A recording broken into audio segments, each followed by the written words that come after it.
At the recent Professional Dairy Producers Business Conference in Madison, attendees heard from geopolitical analyst Jacob Shapiro. I caught up with him beforehand for an overview of how he believes the current political landscape will impact farmers.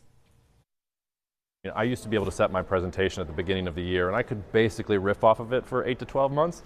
And I was fiddling with my slides until 9:30 this morning. Speaker, consultant, author, and researcher Jacob Shapiro says while the headlines are changing fast when it comes to politics, his long-range vision for the American farmer is not. This administration is not prioritizing trade, and that the U.S. farmer in general, and the dairy farmer in particular, needs to be thinking a lot more about domestic markets. They think that the government has their back, and I just don't see it. I see that the government is, on the one hand, prosecuting trade wars with our closest trade partners, and then also telling dairy farmers in particular, trade is the future, and exports are the future. And I'm just not that sure that that is the case. And for years, I've been coming to PDP for years and saying milk consumption is going down, cheese and yogurt consumption is exploding. So yes, you can't control the price of oil and the price of energy and the price of all these other things, but you can make strategic decisions to build a creamery or to do higher value added products and sell to the domestic market so that that's a bigger share of your revenue 2 to 5 years from now. That's things that you can do, and you don't need to wait on the government to do that at all. So I think the lesson for American farmers is what the lesson has always been. Don't expect somebody to come save you. It's like time to actually make entrepreneurial and risky moves right now, because the situation's only going to get more difficult from here. These are the good times. These are not the bad times. The bad times are still coming. He says dairy farmers need to be innovative to reach new domestic markets. I think all you have to do is look at the Fairlife phenomenon with Coca-Cola. How is it that Coca-Cola figured out that if you boost the protein 50% and strip the sugar 50%, that they can make literally tens of billions of dollars off of a fortified milk product?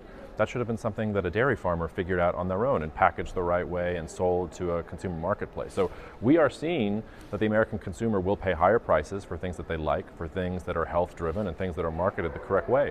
I think one of the silver linings of inflation was we learned that the American consumer will pay more for goods. They'll whine about it, they'll complain, but there's nothing in the Constitution that says you get cheap milk or cheap bread or cheap eggs.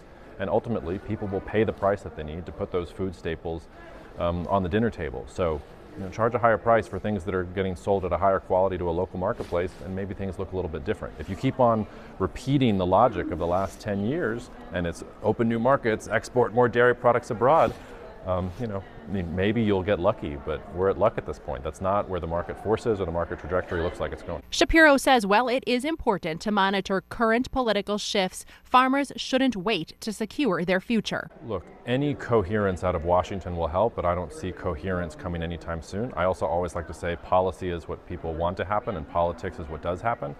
I am more nervous about what's going to come out of Washington than optimistic. What happens when Elon Musk and the Department of Government Efficiency discover crop insurance or discover ethanol and some of the payments that have been going to U.S. corn farmers and things like that? When they start going through that, are they going to call that government waste? Are they going to say that that's particularly efficient? Our political reality is going to stop them from pursuing those things?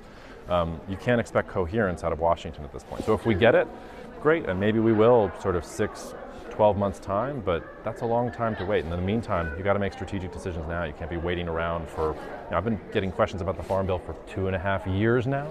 Okay, we're still waiting. That tells you everything you need to know. You can hear many more insights on the Jacob Shapiro podcast. It is available on most platforms.